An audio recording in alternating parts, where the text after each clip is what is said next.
Good morning, Good morning. Tengyue Zhang, Yeah, other or known as Ty, TY. TY. Yeah. Okay, TY. So TY is a phenomenal young world-class player. We are so thrilled to have him interviewing and sharing his knowledge with us on the classical guitar board of Facebook. And I love these sessions because it's a chance for me to meet up close and personal these world class players and hear what they have to say for all of us who just love the instrument, whether we're professional or not. So you started at a young age. And Uh, when did you realize that you wanted to go further? it's very smooth transition. I just, like you do something. It's very vague because, we can't remember what happens before we're 10 years old. Okay, so basically, I started with many things. Like my father is a big martial art person. Like his name highlights me around 6 foot tall, and his bone structure is like 1.5 times thicker than mine. So he's doing martial arts, and he when I was little he tried to train me. Do you want to do some punching? And I was like, no, not my personality. So I didn't really do that. Like very slim, not so much exercise going on. I should do more workout. Okay, and so the point is, I think I definitely know what I will be enjoying and what I'm not. So that's kind of when I think back. And when I started with music, so my father also plays guitar, half and half, half classical, half play and sing pop guitar.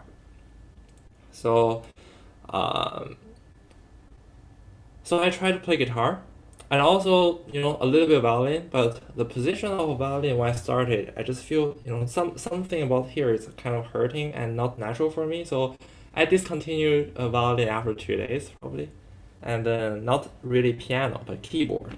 So I've tried to study, like as I think one of the most efficient tool is keyboard to learn basic music theory, the fundamentals, and that really helped. So, but I didn't continue further to do piano major.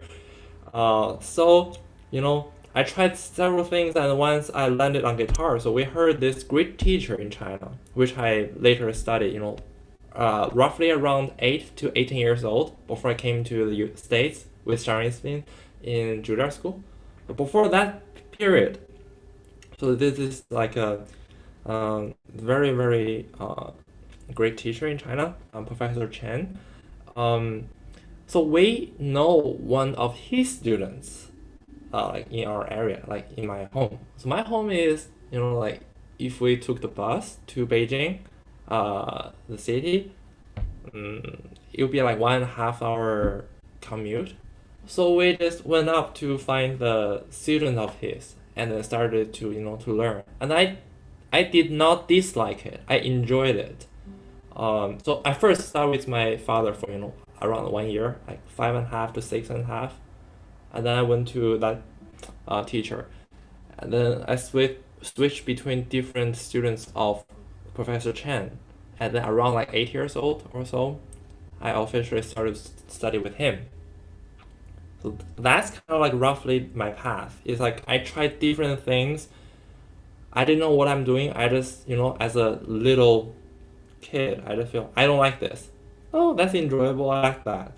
You know, and try to think about was there many of us have this moment of like that is so cool. I want to do that. And I tried to think back. What's that moment for me? That didn't happen for guitar.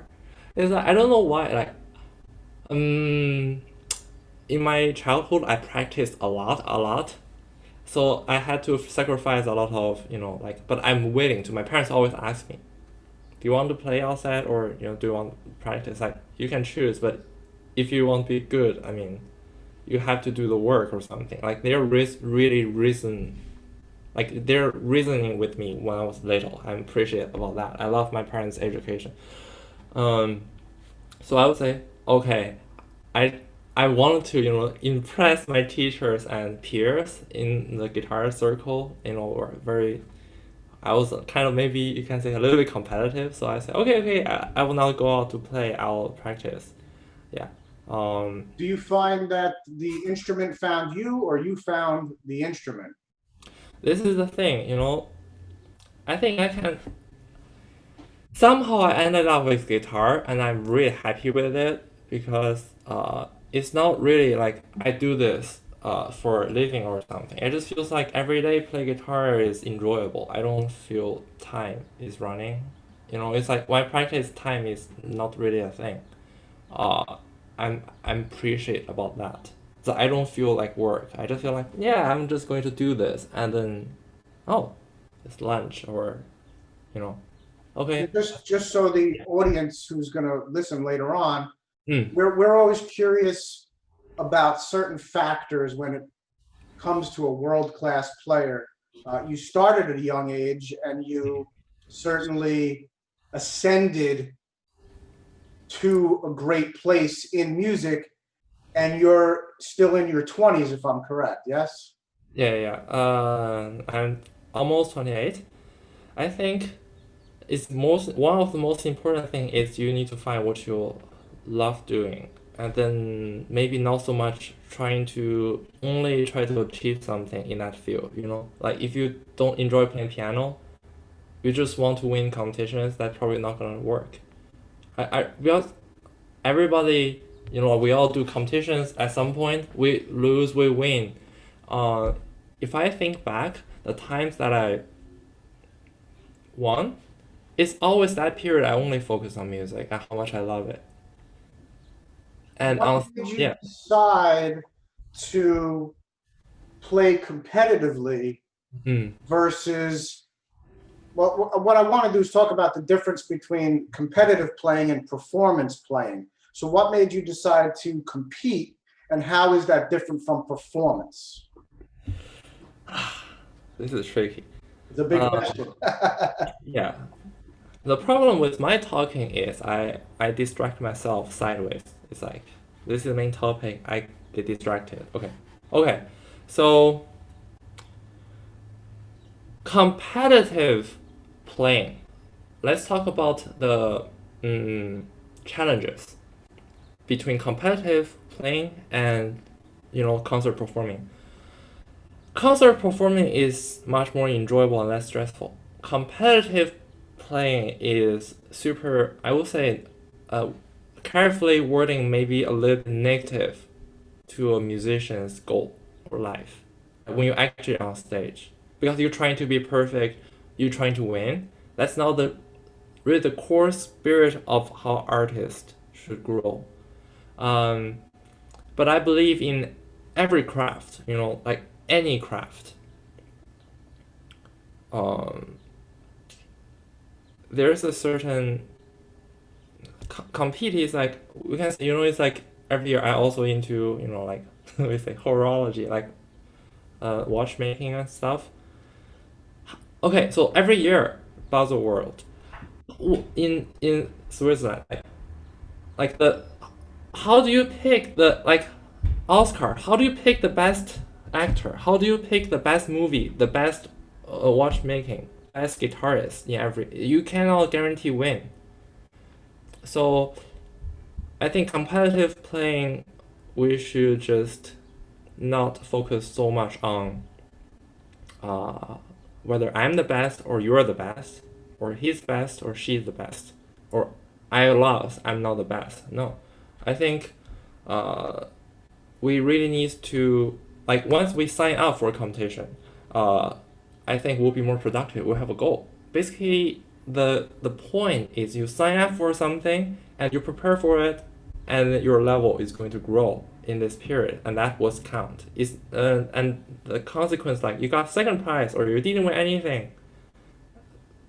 That matters less. Overall, people love you for your music, not like your titles. We see some people they don't have any title, they're amazing players, and I love that. Yeah, you don't have to compete. The reason why I was competing for 25 a lot was I trying to gain opportunities to perform. So that's like my goal. Like I want to perform. So how do you like get the opportunities as competitions? So people get to know you and give you more opportunities. So yeah, so I would say The preparation would be very different for so competition different. versus Yeah. performance. Now, in competition, did you get to choose your pieces from a list, or they just said this is what you have to play? Always both. It's like for some competitions all free choices, some competitions a lot of set piece, and I tend to feel more comfortable with set piece because everybody play the same thing, and then we can really tell. But that's kind of, uh, I mean, I love everything. It's like What I was learned how to love a piece, like even if you don't know it or you don't like it at first. Like how do you practice to love a piece? That's weird. what was your first competition? How old were you? And do you remember what you played? Yeah, it was 29. Sorry, 2009. 2009. Um, I was 16 maybe, and GFA under 18th category, senior division, I think. And there's a lot to talk about, but I didn't pass the first round. Yeah, and then that time I cried because I thought I was good. And looking back, like my mental uh, acknowledgement of music and compete was kind of off. It's almost like showing off instead of really into music. So that time, I played Paganini Caprice 24 in the Wow, first round. Um, that's cool. Way too fast, and I still have a video of me on YouTube rehearsing that. Looking back, it's like, yeah, like not bad, definitely not bad. But I think when I was on stage to play for the judges, like I think they can tell, like we can tell, like what your mentality is when you play this music. Are you here to compete or are you here to share music? I think for judges, they want to hear music, not to your skills, solely skills. So the following year, 2010, as I did it again, and I think mentally I've grown a lot, changed a lot, and so that time I won first under 18. And that was my last chance because I was 17. It's like if I miss that, I have no opportunities on that. Okay. And when did you go to Juilliard? 2012. Um, Professor Zhang has been, I would say, like current moment, the most important person in my life, career-wise, mentor-wise. Uh, for several reasons. It's like this person is, um, let's just say at least three things. So herself, like how like what is education the best parenting in home? Like if the parents is playing on their phones every day and working very lazy, and then the house is like messy, and if they tell their kids, oh, you need to clean your room, you need to eat healthy food, you need to study, they're not going to do it because you're not doing it. You are not a role model yourself. So I think something like you don't sometimes like good parenting comes from you set a good model. So Professor Sharon is like, I'm amazed, like how much do you sleep? Because sometimes, so she's very productive. Like there was like in recent years, like she came out with 3 albums in 1 year. I was like, how do you do that? 3 albums. Like I feel like 3 year one album is actually very challenging. Um, and also she was commissioned a lot of orchestra music and learning scores, and I only done once, like like very substantial work commissioned by modern composer Wang Jie, and it's helped by her also. So it's super hard to work out the whole piece. Like it was composed by non-guitarist composers at first, and she has done many. So the work, the tremendous amount of work is like. So my point is, uh, watching her work and how she practice, play, and then touring and do everything and teaching is like a good example for students to follow. Like she doesn't need to say anything. Like she does all that hard work, and we just feel like, oh, we're having so much fun and go went so easy on ourselves. Like when I see her, it's like, oh my god, my life is much easier. And I sometimes I tell myself like, can I do that? It's like, just switch lives. Are you able to keep up with that amount of work? I said, I'm clearly no, I can't. I literally can't. So that is one fold. Another is about teaching help students. Some teachers they really care about your career, and I love that. It's like when I first got into Juilliard, it's like I'm a like a we said like a newbie, like a fresh just got into the water. Is like a new fish, like average player. How I long really were want you at to, Juilliard? huh? How long were you at Juilliard? 6 years. 6 years. Wow. And you ended up with your master's. Yeah, from undergrad to master, 6 years. Wonderful. And Mm. what was a typical day like in Juilliard?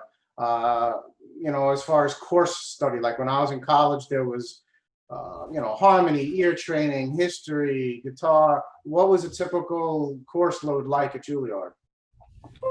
Juilliard school, um, I would appreciate. I mean, for school, like, right now I'm attending is at University of Southern California for a doctor's program. It's totally different. Like their undergrad and Juilliard's undergrad, it's totally different. Depends on what you want. I think I've chosen the right path when I was, undergrad and master for myself because I want to focus on playing a lot.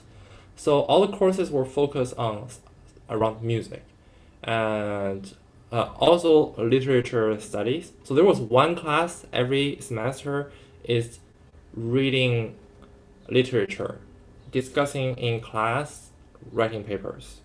I love the discussion part.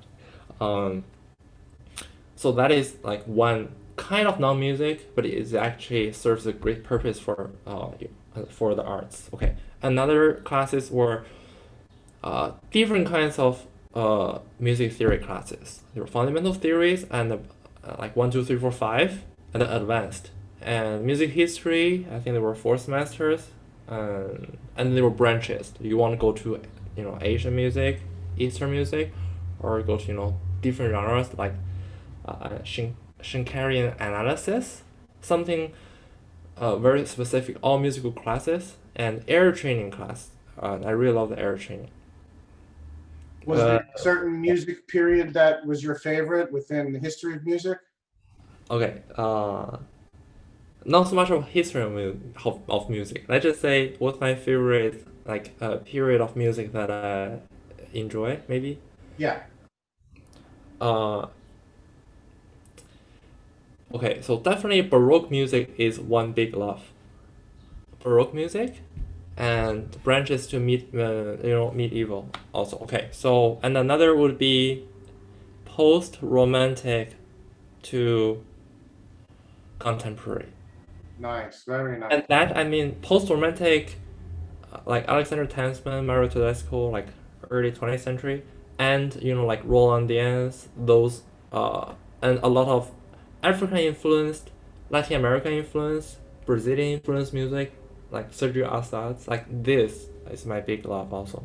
Did you do any composing throughout your time? Yeah, yeah, minimal composing, and I think I've done some arranging, and they were all very rewarding, and I was very appreciative about that, like arranging. I don't I think like like some music they were composed for one instrument and we put it on other instrument. Uh, I think that's really fun process. It's like you sing your song, I sing your song, I do my cover. I think it's a Do I you think have any yeah. plans? Do you have any plans to compose for the guitar? Uh, Not right now. Like now my focus is on a lot of music. Is I think I'm now focused on half arranged music I play, and then half written music, like Composing chord. is difficult because for me, when I'm composing, I'm Mm. not playing. It's two different parts of the brain. So if I get stuck composing, I'm gonna compose for like a week. I'm gonna get lost in it. And if I'm playing, then I'm not. You know what I'm saying? It's very different parts of creativity. Yeah, yeah. Um, so tell us about your guitars. What are you currently playing? What do you prefer? Okay, so this is 2018 Greg's Moment and Sons. Um, so the reason I got this one, I love this guitar and I found the perfect fit. It's like a triangle. The guitar, the player, and the strings. So right now is me playing this guitar, Greg's Moment, using Augustine Paragon strings, high tension blue carbon. So this is a combination I love right now. So this guitar, the reason I chose this is because uh, when I was 16, 17, when I was first started competing, so long time ago, maybe in the 19s, I think, or 80s, I forgot. I was not there. I heard stories, and stories were true. Okay, so John Williams, the guitarist, went to China, Central Conservatory of Music, and then heard great players playing, and then gave two of his greatest moments to the school.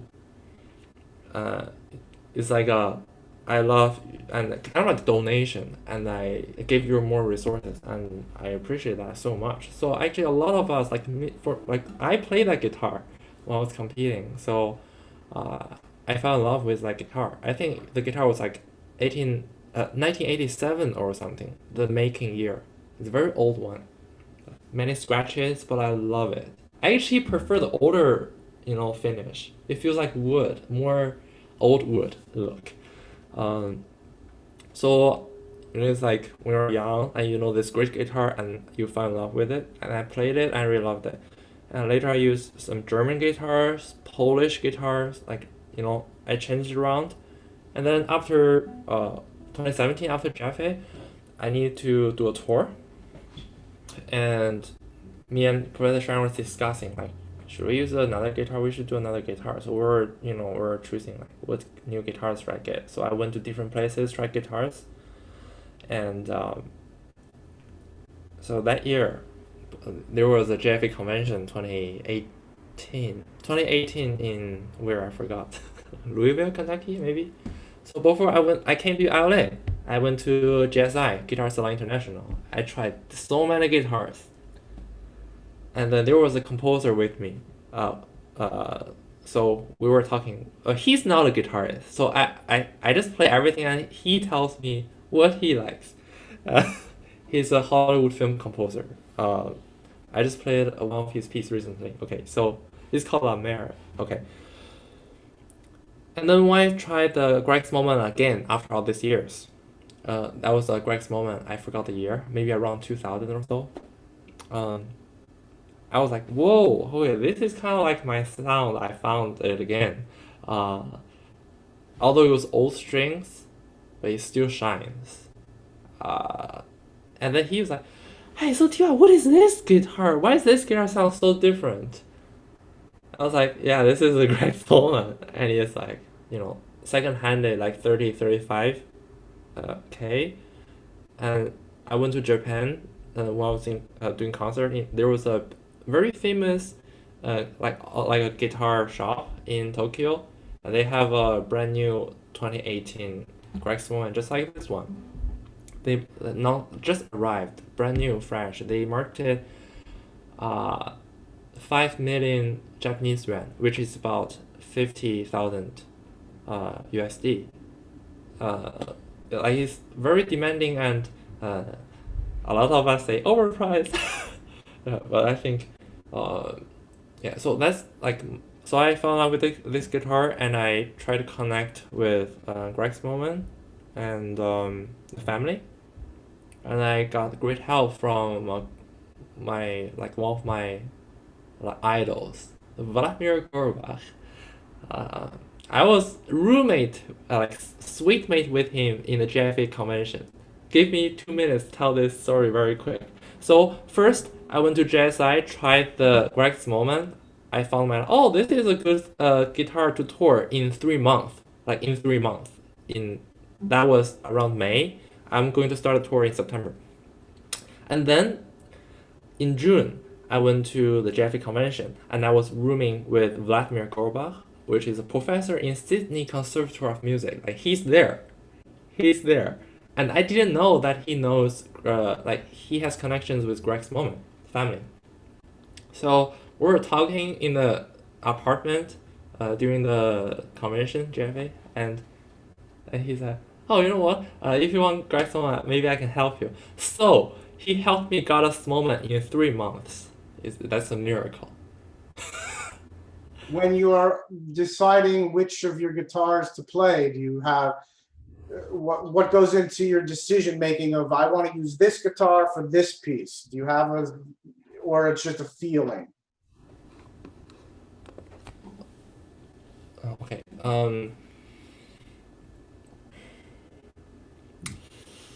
It's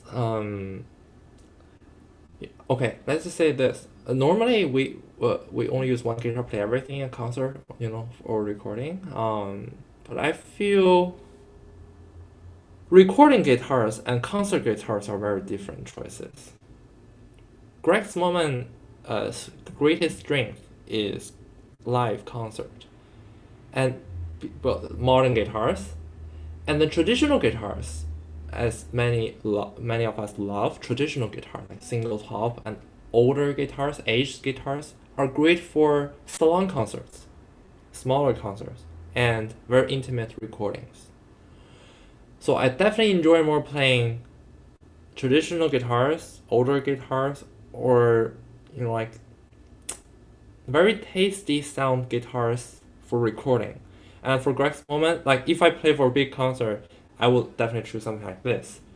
But I heard back like the first recording, I think one of the first recordings I ever heard myself recorded with this very one guitar, was in. I got this guitar in September 2018. I went to Russia for a tour in November 2018. And they recorded, and I heard, I really enjoyed it. So I think, well, I was like, you have a stage, and it's a big hall, but maybe 300 people or so, but the space is big, so you need to fill the space.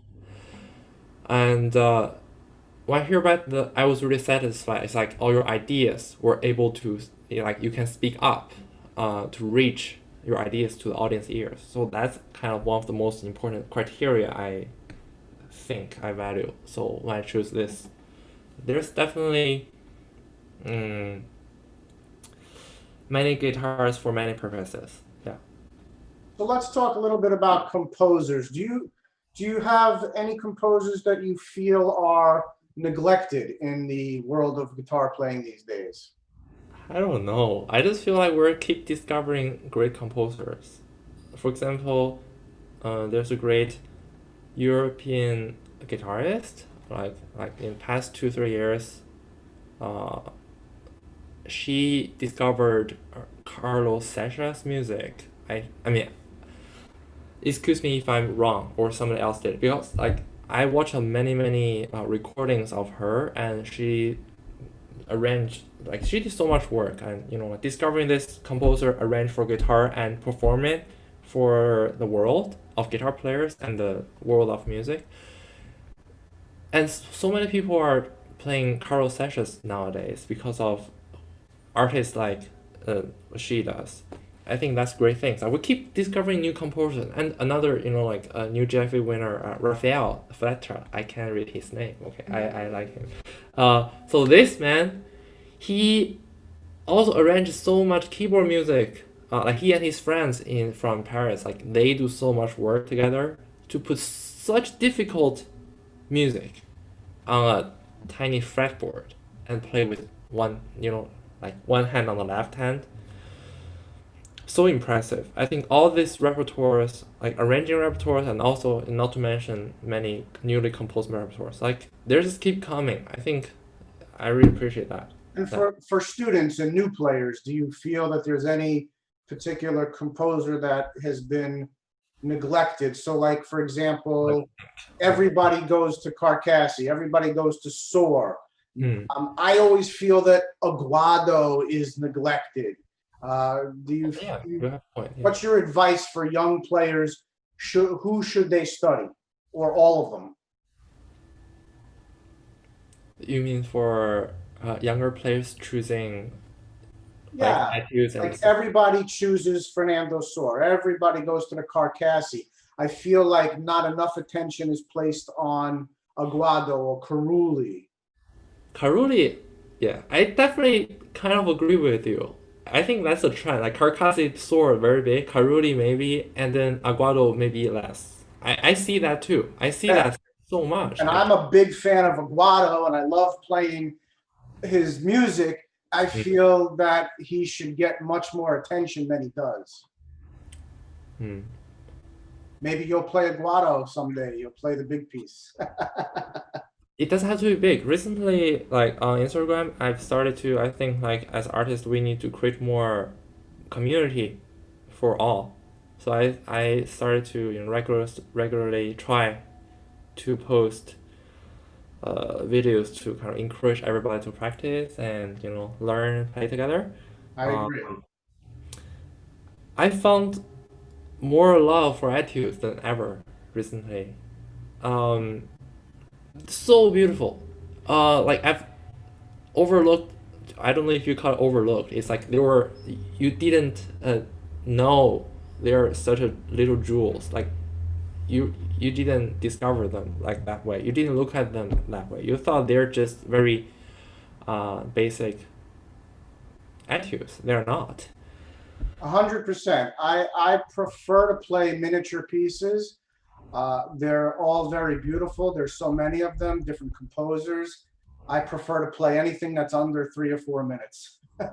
They're kind of the same. So maybe Eric, I think you just suggested a great idea.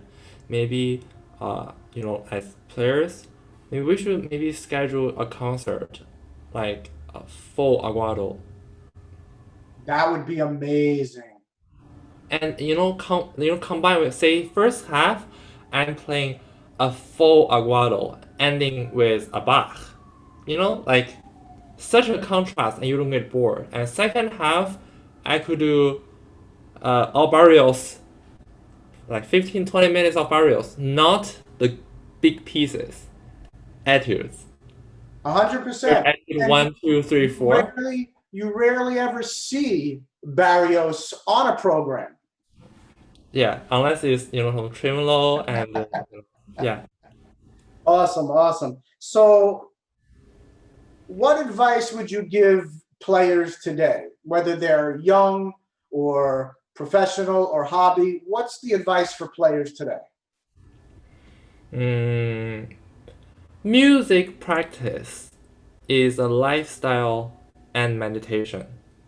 Just like you do daily workout, gym, exercise, running, biking, walking, yoga is not for a certain, like a physical, it's like a goal. It's a lifestyle. You just do this because you have the leisure mindset and time to do it. It will, it's like, what's the difference between eating vegetables versus eating, oh, I love fried chicken. Okay. Okay, what, um, I love so many things like Korean hot pot. Like, oh my god, just don't get me started. Because nowadays we cannot eat that freely. Yeah. So what's the difference? Like, it doesn't make any much difference. Like what you choose, it very small changes. So if I exercise, if I don't, would it do any difference in a year? Probably not that much. But you feel different. You feel happier actually. You feel you're positive. You feel more confident. You're more proud of yourself. So doing music, I think it's more for psychological health. Uh, uh, like just think about that. How much you love it. How much you enjoy the music with friends, family. It definitely improves your life. So I would say music is a luxury. What's a typical day for you? You wake up and what? Okay. I'm going to be honest. I'm not going to skip all the bad things I do. I would say, let's say non-school days, okay? Like when I'm on break, okay? So I definitely give myself enough sleep, maybe like 9 hours, sometimes 10 hours. I need to sleep whole, otherwise I just feel not great. Uh, I enjoy working at nighttime, so my sleeping schedule is not so great. And there was one time, not one, sorry. Like I keep pushing my sleep schedule later and later. So last few days I've been sleeping like 6 p.m. or so. I wake up like 3 or something. And then I text my one of my best friend in LA. I said, uh, it says it might not be true. It's like The Rock, the great actor. He wakes up like successful people wakes up at 5 a.m. I said I wake up at 3 a.m. It's like I woke up at 3. It's like, oh, it's so early. What should I do? So much time. So it's like I cook and I put the things on side, but I'm not hungry yet. And I found my love to eating apples. There is a great way to eat apples. For myself, okay. So you put apples frozen. You put a whole bag of apples frozen, and then before you eat them, you take them out, wash them on a chopping board, wait for 5 to 10 minutes, and then you chop them into small chunks. And then I put a fork in the bowl on my side when practice, and eating each one piece. They're like great snacks and keeps you full, and they're sweet, no artificial sugar, and they a weight loss. It's great snack. Frozen apples. I feel like that's like candy plus ice cream. Okay, you guys can try that. Okay. Nice. And then I eat one big meal, I cook. So I also game. I love gaming, but it's a different thing. I the game I love to play since 13 years old. I only play this one game. Seriously, I'm really competitive in this game. It's a computer game. It's called Warcraft 3. It's a very old game, almost 20 years old. And I follow all the current world champion players, watch them how to play, and then like when I'm cooking or so, um, or when I'm working out, I watch them live stream. This is like playing. It's like playing e-game chess. Like you cannot pay to win. Like everybody start with the same resources, and you need to use your strategy, mind, and everything to win over other opponents. So it's kind of like a mind game. It's just like battle on internet. Every game, 10 minutes to 30 minutes varies, something like that. So that's very refreshing for my mind. Keeps me, feels like I'm using my mind. It's like running some hard programs. Sometimes I use that to release stress and something. And then I love cycling. Cycling, okay. I want to talk about this thing about players. We need to keep our like cardio strength high in order to play great concerts. Because sometimes I feel fatigue and I feel my hand shakes when I get on stage. Because when you are so intense, like all your blood is going to go to your main body. Like all your arms and feet will get cold. This kind of lack of exercise. Like so, you need to do more cardio, so running or cycling or so, swimming, to keep your like heart rate and everything, like your lung capacity, everything like in good shape, because playing concert is very energy demanding. It's not easy. You're like doing a triathlon. Like if you don't have the physical strength to do it, you will feel like, oh, my hand is shaking, like I can't feel the tip of my fingertips, or I'm sweating or anything. I think it's to maintain a good concert life, you have the good physical strength. Like people like Yu Wang, the young pianist, like she does yoga and everything, like so healthy. It's like I'm not talking about every aspect, just on this aspect, I think she's doing great. Great physical shape and playing great concerts. Um, yeah, so that's one thing. You know, it's like F1 drivers, Formula One drivers. I just found out that this weird thing fascinates me. The fact. So when they hard brake for a corner, their head have like 5G pulling front. So they need to develop great muscle strength on their neck in order to drive Formula One cars. That is so impressive. So if you think I'm just a driver, like you don't need to exercise, then you cannot drive the fastest because you cannot brake that hard. Your head will be banging your steering wheel. So all the Formula One drivers, what they do when they're not driving, they're like doing their neck exercises. They're doing like this ridiculous looking. I'm just making jokes. Different exercises to supplement your best performance. So physical strength, we overlook them, or I don't know. Overlook is the right word. Okay, yeah. So what would you like to play for us today? Uh, I've chosen two pieces, small pieces. I love. I think they're the ones you probably saying before. It's like they were not discovered before. So one is uh, the Las Vegas by Jean Philippe Rameau, French composer, and transposed for guitar. I first heard it by Raphael and his friend transcribed it, and I did some variations on it for small changes. And another is a friend of mine recommended to me is a Brazilian music by Marco Pereira. Frivol is a dance music. So I really love this two music. All right. So what I'm going to do is switch to single screen so that you can get the spotlight. Okay.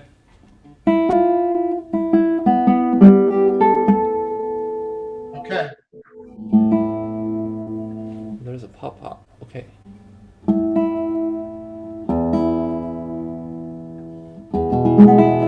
Alright, so first I'm going to play Frivol.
Wonderful. Okay. Party piece. Okay, so that piece I encourage many people to play it. This is so much fun. That piece. Frivol by Marco. It's like young composer. Okay, next one. Keyboard music. Not. I mean, orchestra music. I think. Okay, so Las Savigas. I can't pronounce it right. Okay.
Wonderful. Magnificent playing, truly.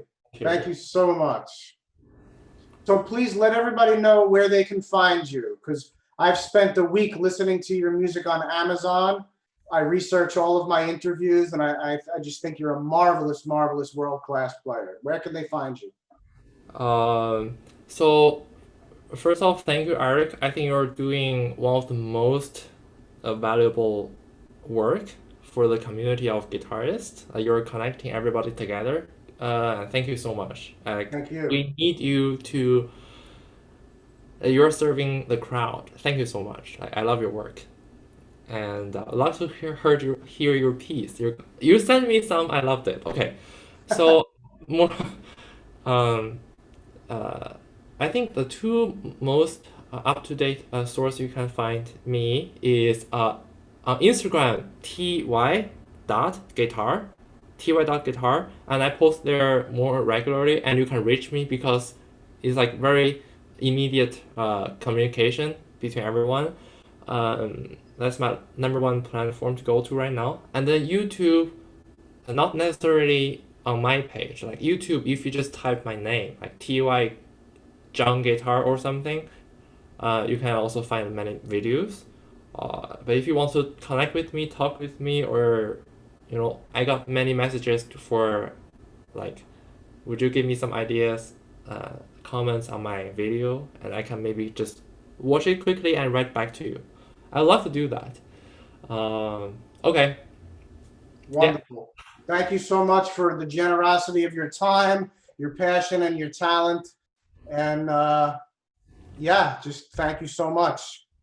Thank you, Eric. Stay safe, and All right. one day we'll meet in All person. right. We'll speak soon. Thank you so much, TY. Mm. All right. Be well. Bye bye.